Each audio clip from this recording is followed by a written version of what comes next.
Hey everybody, happy Sunday. I'm back again for another video. And this one's about capacity. I've been telling you about the capacity series. The question is, do you have the capacity to do it? And I'm going to try to keep this short, but when you're making a decision about doing something, you need to be very intentional about what you're doing. Every little thing at this point, because society and everything is moving so fast. I'm out here at the Alameda Beach on the South Shore, rocking my San Jose State hat. And the thing you have to ask yourself when you're making a decision is, but do you have the capacity to do it? Like, we want to do this, that, the other, everything, everywhere, but do you have the capacity to do it? Sometimes we think we do, and we really don't have the capacity to do it. You know how long it took me to finally make my way out here to do this? Because I had to wait till I had the capacity to do it. I had to rest up and feel better and all that. So you got to remember that when you're making decisions on things. So for me, this is a reconnaissance mission for my fellowship group, Black Girl Swim Group,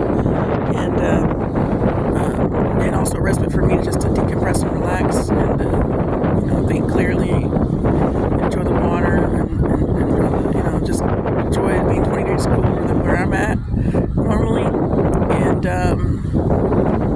And that's something it's been on my spirit for a month now, weeks to a month now, and I finally started doing actual video on it.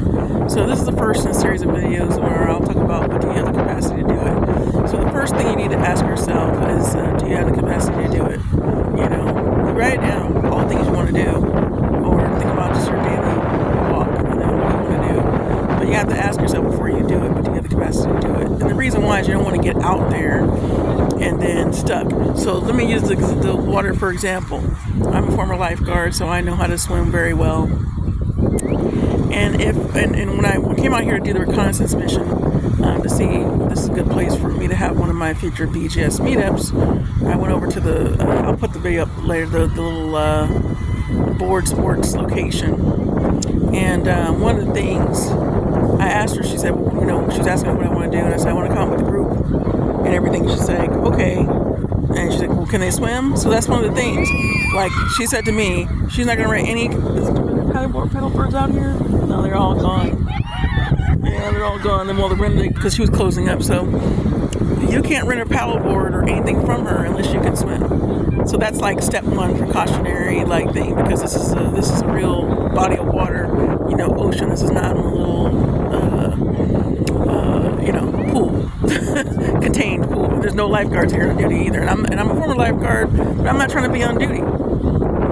So for me, that reaffirmed something that I want to do with my group is finding out and celebrating what each person's capacity is in terms of the water, whether they can swim or whether they can float.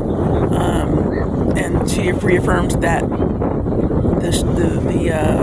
what I want to do to the gift for each other, for each one of us, to remind us. And it was for me, I thought, to remind me to myself, okay, this person can swim, this person can float and all that, but it's beyond that. I'm even finding out people I know that I thought knew how to formally swim do not. They just taught themselves so they know how to paddle or whatever. But I formally know how to swim. But as we learned from Malcolm Jamal Warner, that died in a body of water, right? You can be a swimmer and still get caught up and out in this stuff. So you got to do all the precautionary. So the question is, but do you have the capacity to do it? So yeah, I would love to come out here, and I'm sure she would love to rent out paddle boards and everything to everybody and everything. But if they don't have the capacity to swim, then you're kind of setting them up for failure. So you got to think about that with yourself. If you're choosing to do whatever XYZ thing you're thinking of when I say to you, but do you have the capacity to do it? Are you setting yourself up for failure if you do those things? What kind of things can you look out for that can, prevent you from having those mistakes? As I told you in previous videos about we're in that digital age. We're no longer in the analog era. We are now in the fully digital era.